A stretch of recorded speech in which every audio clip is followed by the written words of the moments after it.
Hi, I'm Rev Myron. I'm a minister through Pathways of Light, and I've been a Course in Miracles student for 44 years. I'm going through the lessons again this year, asking Jesus for clarity, and then I write from that clarity, and that's what I'm sharing with you today.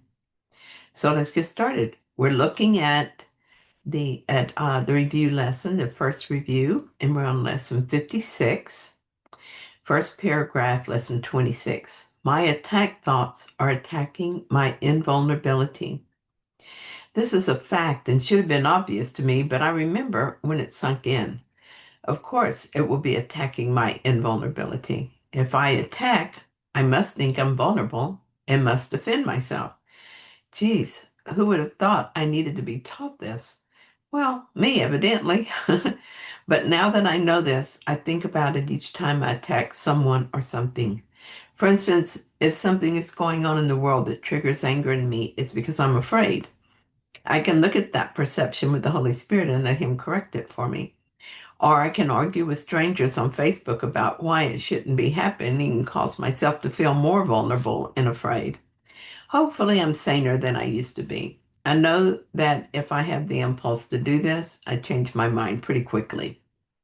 Jesus points out the problem. Pain, illness, loss, age, and death seem to threaten me. All my hopes and wishes and plans appear to be at the mercy of a world I cannot control. Being at the mercy of this world is an appearance, it's not the truth. We make the world with our thoughts. We can correct our thoughts through forgiveness and be saved from these fearful ideas. Each time I feel fear, I remind myself that I'm scaring myself. After all, this world is an illusion. Fear only arises when I believe an illusion is real. That brings me right back to the Holy Spirit, where I allowed the error to be corrected. God did not create me to suffer. He did not create me to lack or to be endangered. If creation is extension, the Creator must have extended Himself, and it is impossible that what is part of Him is totally unlike the rest.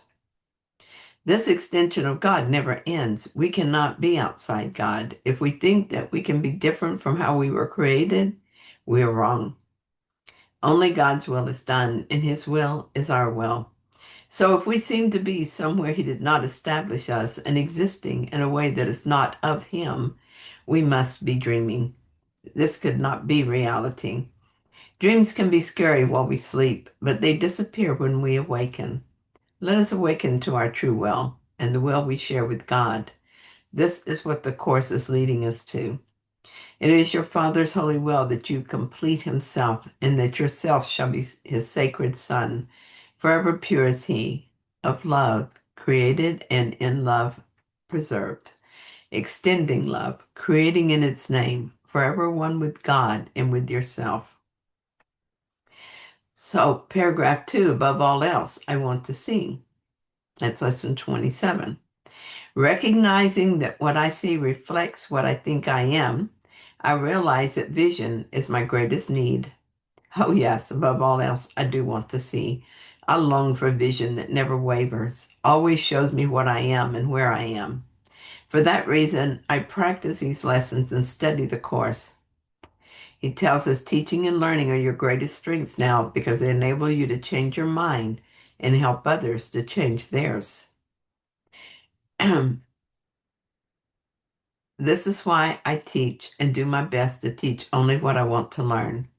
My life used to feel like a curse. Now it feels like a blessing for which I am grateful.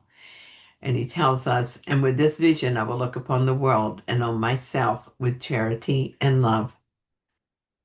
Paragraph 3, lesson 28. Above all else, I want to see differently. The world we see with our eyes certainly doesn't seem like the world of love that is possible. But we can see differently, and we will.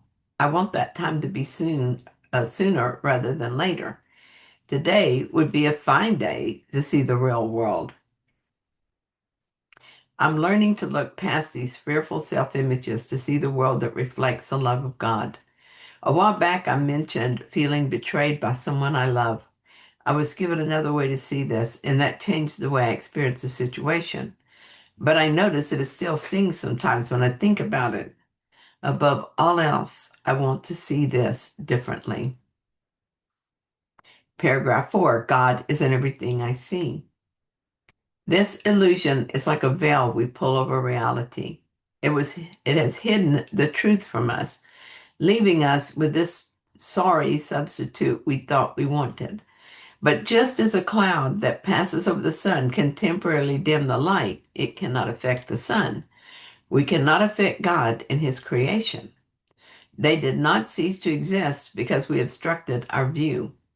Now we must remove the veil, and we seem to be doing that in layers. Each untrue thought that passes through my mind is another opportunity to thin the veil. I look forward to taking full advantage of these opportunities. What fun it'll be today as I continue this work of revealing God in everything I see. So, paragraph 5, lesson 30. God is in everything I see because God is in my mind. Sure, I still have some insane thoughts. I still have judgmental thoughts, fearful thoughts, attack thoughts, but I don't have any I would sustain. I let them go as quickly as I can because just behind them are the thoughts I think with God. We are one of those thoughts in His mind. We're thoughts in His mind, and the memory of Him remains in mine. No matter how well I've hidden this information from myself, I can find it because God kept it for me. I meant all along that it be found when I was done with my experiment, and now is the time. Today is a perfect day to lose interest in illusion and turn to reality. I have not lost knowledge of who I am because I have forgotten it. It has been kept for me in the mind of God, who has not left his thoughts. Nothing real is threatened, and nothing unreal exists. Therefore, my safety is not at risk. Only my perception needs correction. Thank you so much for joining me in this reading. I hope that you found it helpful. If you did, then please like it. And if you haven't yet, please subscribe. And I'll be back soon with another reading. See you then.